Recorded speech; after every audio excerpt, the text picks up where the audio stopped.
Cinema शौकीन से आपका स्वागत करता है। आज हम बात करने वाले हैं दैट्स माय बॉय के बारे में। ये कहानी है एक स्टूडेंट और एक टीचर की, कि कैसे स्टूडेंट अपने ही टीचर को प्रेग्नेंट कर देता है, लेकिन उसे कुछ भी नहीं पता कि एक पिता होना क्या होता है। कहानी की शुरुआत होती है और हमारे सामने 1984 का दृश्य आता है। हम डॉनी नाम के एक लड़के को देखते हैं जो अपने कॉलेज में जा रहा है। डॉनी बहुत ही ज्यादा पॉपुलर है, वो एक टीनेजर है। वो जैसे ही अपने कॉलेज के अंदर दाखिल होता है, उसकी मुलाकात होती है अपने दोस्तों से। ये सारे अभी छोटे हैं, लेकिन इनकी बातें सुनने के बाद पता लगता है कि इन्हें लड़कियों में बहुत ही ज्यादा रुचि है। जब ये सारे लोग बात कर रहे होते हैं, तब डॉनी कहता है कि मुझे अपनी उम्र की लड़कियों में कोई भी रुचि नहीं है, मैं उन्हें लड़कियां मानता ही नहीं। मुझे अपने से बड़ी उम्र की लड़कियां पसंद है, असली मायने में वो लड़कियां हैं। मुझे अपने टीचर्स बहुत पसंद आते हैं। अभी डॉनी बातें कर ही रहा होता है, तभी वो अपने टीचर को देखता है जिसका नाम है मैरी। मैरी को देखने के बाद वो उसके पास जाता है और कहता है कि क्या आप मेरे साथ बाहर चलना चाहोगे। तब मैरी मुस्कुराने लगती है और कहती है कि तुम अभी छोटे हो और मेरे स्टूडेंट हो। तुम्हें पता होना चाहिए कि अगर तुमने एक टीचर को डेट के लिए पूछा तो तुम्हारे साथ क्या होगा, तुम सस्पेंड भी हो सकते हो। मैरी की इन सारी बातों को सुनने के बाद भी डॉनी नहीं रुकता, वो ऐसे ही फ्लर्ट करते रहता है। तब मैरी उसे कहती है कि मैं तुम्हें 1 महीने का डिटेंशन देती हूँ। तब जाकर के डॉनी शांत होता है। अब रोज मैरी उसे पढ़ाने आती है, वो भी अकेला। जब ये दोनों एक साथ होते हैं, तब मैरी उससे फ्लर्ट करना शुरू कर देती है। शुरू में डॉनी को भरोसा नहीं होता कि उसके साथ क्या हो रहा है। उसे लगता है कि मैरी उसके साथ गेम खेल रही है ताकि वो परमानेंट उसे सस्पेंड करवा सके। लेकिन जब मैरी उसके नजदीक आना शुरू कर देती है, तब डॉनी को समझ में आ जाता है कि वो सच में उसमें इंटरेस्टेड है। धीरे धीरे ये दोनों करीब आने लगते हैं और इनका अफेयर शुरू हो जाता है। ये ज्यादातर वक्त एक साथ बिताते हैं। स्कूल के बाद भी ये दोनों साथ ही रहते हैं। एक दिन जब कॉलेज में अनाउंसमेंट हो रहा होता है, तब पूरा का पूरा कॉलेज यहीं पर मौजूद होता है। सारे लोग स्टेज पर अनाउंसमेंट सुन रहे होते हैं। तभी इन्हें कुछ आवाजें सुनाई पड़ती है। वो लोग समझ नहीं पाते कि आवाजें कहां से आ रही। तब ये लोग कर्टेन ऊपर कर देते हैं। तब सारे लोग देखते हैं कि डॉनी और मैरी दोनों एक साथ हैं, वो भी बिना कपड़ों के। इतने सारे लोगों को देखने के बाद मैरी यहाँ से भाग जाती है, लेकिन सारे लोग डॉनी के लिए तालियां बजा रहे हैं। सारे लड़कों को लगता है कि डॉनी ने बहुत ही बड़ा काम किया है। जिस चीज के बारे में सारे लड़के सपना देखते हैं, डॉनी ने वो कर दिखाया है। सब उसके लिए तालियां बजा रहे होते हैं। डॉनी भी बहुत खुश होता है, लेकिन ये मुद्दा यहीं पर खत्म नहीं होता। जल्दी ही मैरी को पेश किया जाता है कोर्ट में। उसे पुलिस वालों ने गिरफ्तार कर लिया है। उस पर चार्जेस लगे हैं कि उसने अपने स्टूडेंट को सेक्सुअली असोल्ट किया है और इसके लिए उसे 30 साल की सजा सुनाई जाती है। मैरी को लेकर वो लोग जेल चले जाते हैं। लेकिन दूसरी तरफ अब डॉनी की लाइफ बहुत ही अच्छी हो गई है। वो एक सेलिब्रिटी बन चुका है। पूरी दुनिया में सिर्फ उसके ही चर्चे हैं। हर एक चैनल वाले उसे अपने चैनल पे बुलाना चाहते हैं। फिर वक्त ऐसे ही बीतने लगता है। देखते ही देखते 27 साल का वक्त बीत जाता है। हम डॉनी को देखते हैं जो अब एक शराबी बन चुका है और पूरी तरीके से बर्बाद हो गया है। उसने अपनी पूरी जिंदगी में सिर्फ अय्याशी की है। उसने बहुत पैसे कमाए, लेकिन कभी भी टैक्स नहीं भरा। IRS ने उस पर 43,000 का केस किया है, जो उसे जल्दी IRS को लौटाना पड़ेगा। और अभी डॉनी इसी बारे में बात कर रहा है। उसका लॉयर उसे कहता है कि तुम्हें कैसे भी करके $43,000 पे करने पड़ेंगे, वरना तुम जेल की हवा खाओगे, वो भी लंबे समय की। डॉनी को ये बात समझ में नहीं आती। वो कहता है कि मेरे पास बिल्कुल भी पैसे नहीं है और मैं नहीं जानता कि मैं पैसे कहाँ से लाऊंगा। उसका लॉयर कहता है कि तुम्हारे बेटे के पास बहुत पैसे हैं, सारी दुनिया जानती है कि तुम्हारा बेटा कौन है, तुम उससे मांग सकते हो। डॉनी कहता है कि मैं उससे मिला भी नहीं, मैं सीधा उससे पैसे मांगने कैसे जाऊंगा। तब लॉयर उसकी तस्वीर दिखाता है और कहता है कि तुम्हारे बेटे का नाम टॉड है, वो जल्दी ही शादी करने वाला है, तुम उससे जाकर के बात करो। तब डॉनी उसकी तस्वीर को देखने लगता है। दूसरी तरफ हम टॉड को देखते हैं। टॉड की एक बहुत ही सुंदर गर्लफ्रेंड है। वो जल्दी ही उसके साथ शादी के बंधन में बंधने वाला है।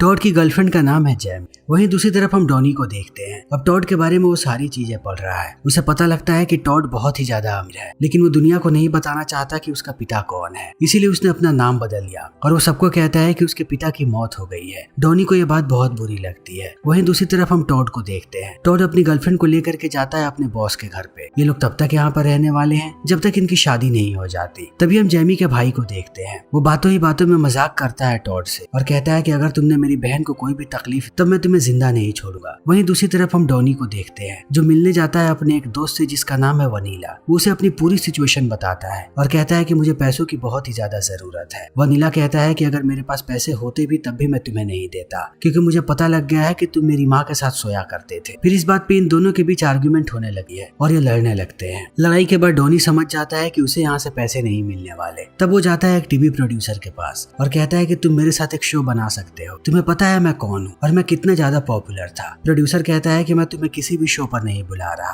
अब तुम्हें कोई भी नहीं देखना चाहता। वो बात बहुत ही ज्यादा पुरानी है। तब डॉनी उसे कहता है कि तुम्हें मेरे बेटे के बारे में पता है, तुम उसके बारे में बता सकते हो। अब वो बहुत ही ज्यादा अमीर हो चुका है। इन बातों को सुनने के बाद प्रोड्यूसर कहता है कि सिर्फ तुम्हारे बेटे से काम नहीं चलेगा, उसकी माँ को भी बुलाना पड़ेगा। सुना है कि वो 2 साल के बाद छूट रही है जेल से। वो जैसे ही जेल से छूटती है, अगर तुम तीनों एक साथ नजर आ जाओ तब मैं तुम्हें $50,000 दूंगा। इन बातों को सुनने के बाद अब डॉनी खुश हो जाता है और निकल पड़ता है टॉड के घर पे जाने की। जैसे ही वो दरवाजे पे पहुंचता है, उसकी मुलाकात होती है जेमी से। जेमी उसे लेकर के जाती है अंदर सारे लोगों के पास। जैसे ही टॉड यहाँ पर डॉनी को देखता है, वो परेशान होने लगता है और भाग करके आता है यहाँ पर डॉनी के पास। वो नहीं चाहता कि डॉनी सच्चाई बताए यहाँ पर सारे लोगों। डॉनी कुछ बोलता उससे पहले टॉड कहता है कि ये मेरा दोस्त है। तब डॉनी सबको कहानियां सुनाने लगता है। वो अजीबोगरीब कहानियां बनाता है। उसकी कहानियों से बहुत सारे लोग प्रभावित होते हैं और हंसने लगते हैं। तभी टॉड कहता है कि अब डॉनी यहाँ से जा रहा है। इस बात को सुनने के बाद सारे लोग कहते हैं कि तुम ऐसे नहीं जा सकते, तुम्हें इनके शादी के लिए रुकना चाहिए। जेमी भी यही चाहती है। सारे लोग जब इंसिस्ट करते हैं तब टॉड भी मान जाता है। डॉनी हमेशा से यहाँ रुकना चाहता था, लेकिन अब टॉड लेकर के डॉनी को जाता है दूसरे कमरे में और कहता है कि आखिर अब तुम्हें क्या चाहिए, तुम यहाँ पर क्यों आए हो। तब डॉनी दोबारा कहानी बनाने लगता है। वो कहता है कि तुम्हारी माँ बहुत बीमार है, मैं बस उसे देखना चाहता था एक आखिरी बार। तब इनके बीच आर्गुमेंट होने लगती है। टॉड डॉनी को कहता है कि आप दुनिया के सबसे खराब पिता हैं, आपके जैसा पिता किसी को ना मिले।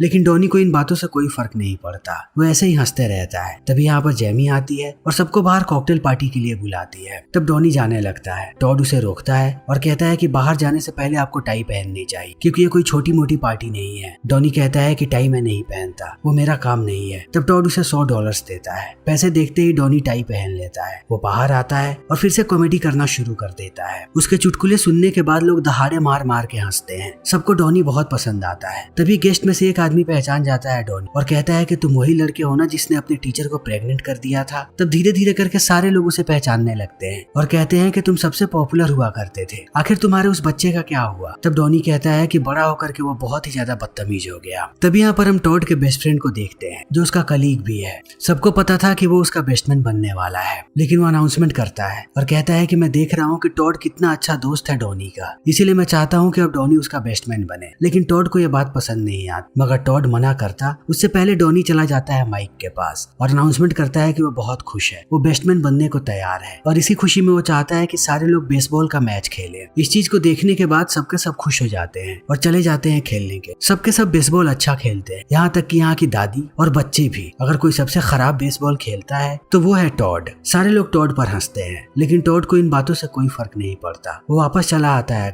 घर आने के बाद जेमी एक किताब देती है टॉड, जिस किताब को डॉनी ने लिखा है। किताब के आखिरी पन्ने पर उसने लिखा है कि वो अपने बेटे से कितना प्यार करता है। डॉनी ने टॉड का नाम हान रखा था, लेकिन टॉड ने अपना नाम बदल लिया। यहाँ पर डॉनी ने हान का ही जिक्र किया है। जब इन चीजों को टॉड पढ़ता है तब वो बहुत रोता है। तभी दूसरी तरफ हम जेमी को देखते हैं, जो अपने बैचलर पार्टी की प्लानिंग कर रही। तुरंत ही वो अपने दोस्तों के साथ निकल जाती है बैचलर पार्टी। तब टॉड भी अपने दोस्तों के साथ निकलता है बैचलर पार्टी के लिए। उसके साथ यहाँ पर डॉनी भी है। लेकिन जब डॉनी देखता है कि ये सारे लोग स्पा में गए हुए हैं, तब उसे बहुत ही बुरा लगता है। वो कहता है कि ये कोई बैचलर पार्टी नहीं, तुम लोगों को किसी स्ट्रिप क्लब में जाना चाहिए। तब सारे लोगों को ये बात बहुत अच्छी लगी है, सब जाने लगते हैं स्ट्रिप क्लब में। लेकिन टॉड और डॉनी रुक जाते हैं, ये दोनों एक साथ हैं। डॉनी यही चाहता था कि वो टॉड के साथ थोड़ा समय बिताए। सबके जाने के बाद वो एक ईयरिंग देता है टॉड को और कहता है कि ये तुम्हारी माँ की ईयरिंग है। टॉड को ये चीज बहुत अच्छी लगी, लेकिन वो कहता है कि मेरे कान में कोई भी छेद नहीं है, तो मैं इसे पहन नहीं पाऊंगा। डॉनी कहता है कि कोई दिक्कत नहीं है। इतना कहने के बाद वो जबरदस्ती उसके कान में छेद कर देता है ताकि वो ईयरिंग को पहन सके। ईयरिंग पहनाने के बाद वो कहता है कि तुम्हें अंकल वेनिला से मिलना चाहिए। ये दोनों जाते हैं वेनिला के पास। जब वेनिला इन्हें देखता है तब खुश हो जाता है। बहुत देर तक ये तीनों एक साथ रहते हैं और बहुत इंजॉय करते हैं। अंत में टॉड खुश होकर के कहता है कि मैं भी चलूंगा माँ से मिलने के लिए। जब इन बातों को डॉनी सुनता है तब उसे बुरा लगता है। उसे इस बात का एहसास होता है कि वो अपने बच्चे का इस्तेमाल कर रहा है पैसों के लिए, और उसने जानबूझ के झूठ बोला था कि उसकी माँ बीमार है, इसीलिए वो सच्चाई बता देता है और टॉड को कहता है कि मैंने झूठ बोला था, तुम्हारी माँ बीमार नहीं है, फिर भी हम उससे मिलने जा सकते हैं। तब टॉड भी खुश हो जाता है। ये दोनों गले मिलते हैं और घर वापस चले आते हैं। लेकिन अब टॉड बहुत ही ज्यादा नशे में है। वो अपने बेडरूम में जाता है जहाँ पर उसे जेमी की वेडिंग ड्रेस नजर आती है। तब वो ड्रेस के साथ ही इंटीमेट होने लगता है। जैसे ही सुबह में यहाँ पर जेमी आती है, वो देखती है कि उसके ड्रेस पर किसी ने उल्टी कर दी है। लेकिन उल्टी के अलावा वो कुछ और भी चीजें देखती है अपने ड्रेस पे। टेस्ट करने के बाद वो समझ जाती है कि यहाँ पर टॉड ने क्या किया है। वो टॉड से कहती है कि मैं तुम्हारे हर एक चीज से वाकिफ हूँ, अब तुम्हें कैसे भी इस ड्रेस को ठीक करना है, इसकी पूरी सफाई होनी चाहिए। तभी डॉनी इन बातों को सुन लेता है। वो बहुत हंसता है और और टॉड को कहता है कि मुझे तुम पे गर्व है कि तुमने ये चीज किया। टॉड ड्रेस को लेकर के चला जाता है ठीक करवाने के लिए। तभी वो देखता है कि रास्ते में ही जेल है, वो अपनी माँ से मिल सकता है। वो डॉनी को कॉल करके बताता है कि वो माँ से मिलने जा रहा है। डॉनी इन बातों को सुन करके परेशान हो जाता है, क्योंकि अगर ये लोग अकेले में मिले तब डॉनी को कोई भी पैसे नहीं मिलेंगे। वो टॉड को रोकने की कोशिश करता है। अब डॉनी को कैसे भी टॉड से पहले पहुंचना है जेल में। वो भागते हुए जाता है जेल। अंदर जाने के बाद वो देखता है कि टॉड बाहर ही बैठा है और अपनी माँ का इंतजार कर रहा है। तभी थोड़ी देर के बाद यहाँ पर मैरी आ जाती है और वो बातें करना शुरू कर देती है डॉनी से। ये दोनों अपने बच्चे के सामने ही गंदे गंदे इशारे कर रहे होते हैं। इस चीज को देखने के बाद टॉड बहुत ऑकवर्ड हो जाता है। तभी यहाँ पर प्रोड्यूसर भी पहुंच जाता है कैमरा लेकर के और इंटरव्यू लेना शुरू कर देता है। जैसे ही टॉड इन सारी चीजों को देखता है वो सारा माजरा समझ जाता है कि आखिर इतने दिनों के बाद डॉनी उसके पास वापस क्यों आया था। ये सब कुछ बस वो पैसों के लिए कर रहा था। वो गुस्सा होकर के चला जाता है। अपने बेटे के जाने के बाद डॉनी को एहसास होता है कि उसने गलत किया है। इतने दिनों के बाद वो अपने बच्चे के पास वापस आया और उसने उसे डिसअपॉइंट कर दिया। तब वो भी वापस चला आता है और सारी चीजों को पैक करने लगता है यहाँ से हमेशा के लिए जाने। लेकिन वो निकलता उससे पहले वो जेमी को बात करते हुए सुनता है। जेमी बार बार बोल रही होती है कि टॉड को इस बारे में कभी भी पता नहीं लगेगा। इन बातों को सुनने के बाद डॉनी समझ जाता है कि जेमी चीट कर रही है। वो कैसे भी इस बात को बताना चाहता है टॉड को, ताकि वो उससे शादी ना करे। वो बार बार जाता है टॉड के पास, लेकिन टॉड उससे बात नहीं करना चाहता। मगर अंत में कैसे भी डॉनी उसे पूरी बात बता देता है। तब जेमी भी इन बातों को सुन लेती है। वो कहती है कि तुम्हें शायद गलतफहमी हुई है, मैं टॉड के लिए सरप्राइज प्लान कर रही थी। अब जेमी बहुत ही ज्यादा गुस्से में है। वो अपने भाई के साथ कार में बैठ करके चली जाती है। डॉनी बहुत निराश हो जाता है कि जाते जाते उसने एक और कलेश कर दिया। तब वो सोचने लगता है कि उसे कैसे भी सारी चीजों को ठीक करना है, चाहे कुछ भी हो जाए। तब वो 2 आइसक्रीम लेता है और जाने लगता है जेमी से बात करने के लिए। लेकिन वो जैसे ही जेमी के कमरे के बाहर जाता है उसे कुछ आवाजें सुनाई पड़ती हैं। वो समझ जाता है कि जेमी किसी के साथ इंटीमेट हो रही है। टॉड बाहर बिजी है, यानी ये टॉड नहीं हो सकता। तब वो दरवाजा तोड़ करके जाता है अंदर। तब वो देखता है कि जेमी अपने स्टेप ब्रदर के साथ इंटीमेट हो रही है। वो इस चीज की तस्वीर खींच लेता है और कहता है कि मैं कभी भी गलत नहीं था, मेरा शक तुम पे सही था।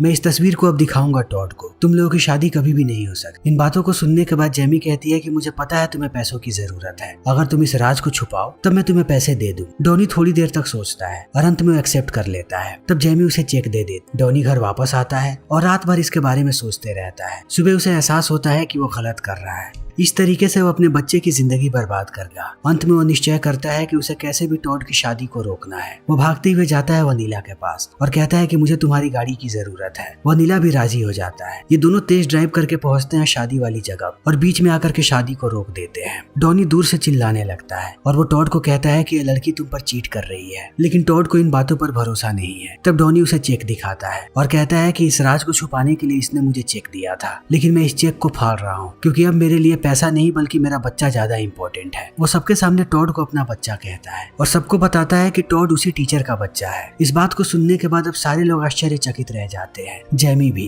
तब जेमी इस बात को कन्फेस कर लेती है। वो टॉड के कान में कहती है कि मैंने चीट किया है, लेकिन कोई भी परफेक्ट नहीं होता, हमें शादी को नहीं तोड़ना चाहिए, हम दोनों एक दूसरे के लिए ही बने हैं। लेकिन अब टॉड बहुत ही ज्यादा गुस्से में है। वो कहता है कि मैं तुमसे शादी नहीं कर सकता। वो सबको बता देता है कि जेमी अपने स्टेप ब्रदर के साथ सो रही है। इस बात को सुनने के बाद सारे लोग आश्चर्यचकित रह जाते हैं कि जेमी ऐसा कैसे कर सकती है। जेमी दोबारा समझाने की कोशिश करती है यहाँ पर टॉड को। तब टॉड अपने पिता की तरफ देखता है और कहता है कि अब मुझे तुम में और अपने पिता में से किसी एक को चुनना है। मैं अपने पिता को चुनता हूँ। वो सबके सामने कहता है कि डॉनी मेरे पिता है और मुझे इस बात पे फक्र है। मैं शादी नहीं करूंगा और मैं अपनी नौकरी भी छोड़ रहा हूँ। इन बातों को सुनने के बाद वनीला सबको बताता है कि जेमी का नाजायज संबंध उसके बॉस के साथ भी था। तभी वो उनकी पूरी शादी को स्पॉन्सर कर रहा था और उन्हें अपने घर में भी रख रहा था। लेकिन उसका बॉस इस बात से मना करने लगता है। तभी वनीला कहता है कि तुम्हें इस बात से इनकार करने की जरूरत नहीं है, सबको सच्चाई पता है और मैं तुम्हें एक और सच्चाई बताना चाहता हूँ, तुम्हारी माँ के साथ डॉनी का संबंध था। इन बातों को सुनने के बाद उसका बॉस भी परेशान हो जाता है। ये सारे लोग मिलकर के यहाँ से चले जाते हैं। घर आने के बाद टॉड डॉनी को कहता है कि आप पे जितना भी कर्जा है मैं उन सारे पैसों को चुकाने के लिए तैयार हूँ। तब डॉनी कहता है कि नहीं, अब मैं जिम्मेदार पिता बनना चाहता हूँ, मैं वो सारे पैसे कमा सकता हूँ, थोड़े समय के बाद वो सारे पैसे मैं खुद चुकाऊंगा। तभी डॉनी का एक दोस्त भागता हुआ अंदर आता है और कहता है कि तुम्हें टीवी देखनी चाहिए। जैसे ही ये लोग टीवी ऑन करते हैं इन्हें पता लगता है कि एक मोटा आदमी मैराथन जीत गया है जिस पर किसी ने भी पैसे नहीं लगाए थे। उस पे पैसे सिर्फ डॉनी ने लगाए थे और अब वो $1,60,000 जीत चुका है। डॉनी बहुत ही ज्यादा खुश हो जाता है कि अब वो अपना सारा कर्जा उतार देगा। उसके बाद भी उसके पास बहुत सारे पैसे बचेंगे। ये सारे लोग खुशियां मनाने लगते हैं और इसी के साथ ये फिल्म यहीं पर खत्म हो जाती है। तो दोस्तों हमारी आज की ये वीडियो यहीं पर खत्म होती है। अगर आपको हमारी ये वीडियो पसंद आई हो तो इसे लाइक करें, शेयर करें और चैनल को सब्सक्राइब करें। Thank you.